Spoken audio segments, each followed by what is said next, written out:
Magandang umaga, Pilipinas. Nandito po tayo ngayon sa MacArthur Shrine sa Candahog, Palo, Leyte para po sa ating panayam kay Presidente Gloria Macapagal Arroyo.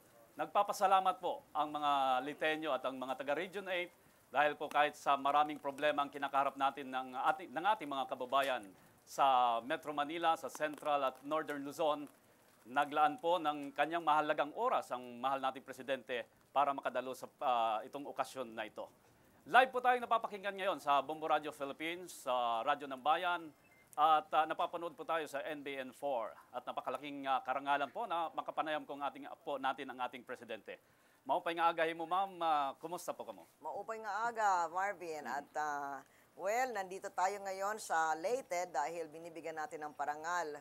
At naalala natin yung Leyte Landing. At itong araw na ito, ang tema ay yung parangal sa ating mga nalalabing mga veterano ng World War II, ng Leyte Landing. Ma'am, ang katunungan ko ay para po sa kanila, lalo na nandito po yung mga veterano po natin. Noong pong February 2009, nilagdaan po ni US President Barack Obama ang American Recovery and Reinvestment Act of 2009, authorizing the release of one-time lump sum payment to eligible World War II veterans. Ilan po sa ating mga veterano ang nakatanggap po, lalo na dito sa Leyte at Samar, nakatanggap na po nito. Pero may iba pa pong hindi nakakatanggap nito. Ano po ang mga tulong nating maibibigay sa kanila? Alam nyo, matagal na nating pinaglaban ito. Mula nung ako'y naging Pangulo, yan, at parating yan ang isang malaking agenda item ko nung ako'y nagpupunta sa Amerika. At asisayan ako na nung pumunta tayo sa Amerika nung Enero, yun ang araw kung kailan ipinagtanggol ni Senator Inouye sa Senado. Na ipasok dun sa kanyang fiscal stimulus package, yung veterans benefits ng Pilipinas. At tayo nagpapasalamat dito. At nandito si Secretary Teodoro at si Undersecretary Nessie Carolina na makakasabi sa atin kung ilan ang mga veterano nakatanggap nitong ating beneficiary ngayon. 9,000 na sabi ni Secretary Teodoro. At dito sa Leyte, mga 200 plus dito sa Leyte. Ngayon, upang mapabilis, dahil yung Gilbert, yung estimate ng veterano, sabi nila, was supposed to be 18,000. Naging 34,000 ang na-apply. So, kailangan titignan kung sino ang eligible. At kaya, ang inatasan natin ay magkaroon ng opisina sa iba't ibang lugar kung saan marami ang veterano para mag-process. At sisira akong sabihin na dito sa Leyte, kung saan nagkaroon tayo ng Leyte Landing, ay meron tayong opisina para mag-process ng mga applications. Magandang balita po yan para sa ating mga veterano. Nandoon sa Veterans Affairs Office dito sa Tacloban City. At yung mga, actually yung application, mga 4,000, no? Yes, ma'am. 4,000? 2,000. Yes, ma'am. Mga 4,000 na mga veterano na pensioners natin dito, mga 2,000 ang nag-apply, ma'am. 2,000 na applicants.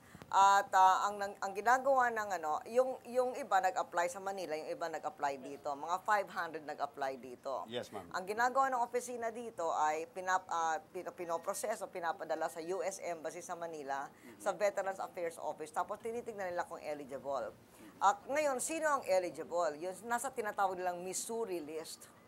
Yun ang listahan ng mga accredited guerrilla, individuals, and guerrilla units. Yes, ma'am. Kaya lang yung iba ay family name lang nakalista o alias ang nakalista. Yung mga buong family name, yung mga buong pangalan, lalo na yung mga USAPE at saka mga Philippine Scouts, natanggap na nila. Dahil alias siguro ang pangalan nila doon o family name lang, yun ang kailangan himayin. At kailangan magbigay sila ng pruweba na sila nga ay naglingkod doon sa gera. So yan ang nalalabing pinoproseso. I believe 4 na buwan na lang ang binibigay ng Yes, US kaya government. dapat palagay ko lahat na ng balak mag-apply ay nag-apply na. Kaya ang importante ngayon ay yung pruweba na sila ay naglingkod, kung ang pangalan nila lang ay alias o kung apelyido lang.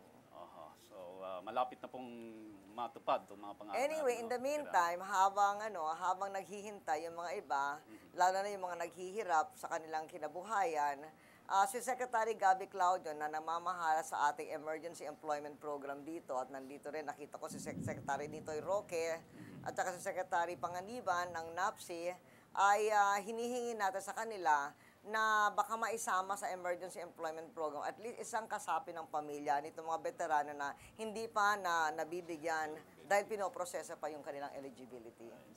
Ma'am, maiba tayo, ma'am, ano? Yes. Marami tayong mga kababayan, lalo mga taga Leyte at Samar, na naapektuhan po nitong baha sa Metro Yes, Manila. tama. At gusto na po nilang umuwi dito. In fact, lalo na sa Samar, marami.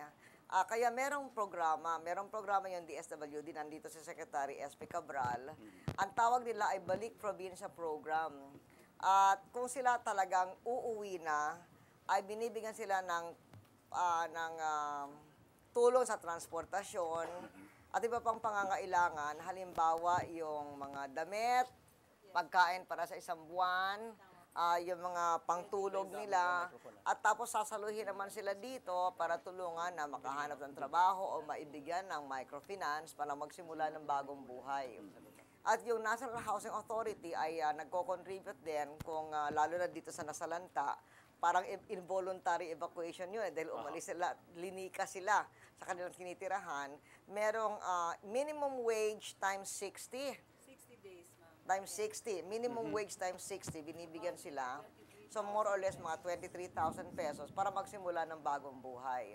Doon sa Samar, sa pagkaintindi ko, nung nag-meeting sa mga kasama ng mga malalaking negosyante, baka makapaglagay pa nga ng resettlement site dahil napakaraming taga-Samar ang nandoon sa mga lugar na nasalanta. Parang bagong balita ito para sa mga taga-Samar, ano? Ang gandang balita nito, ma'am. Yes, oo. Aha.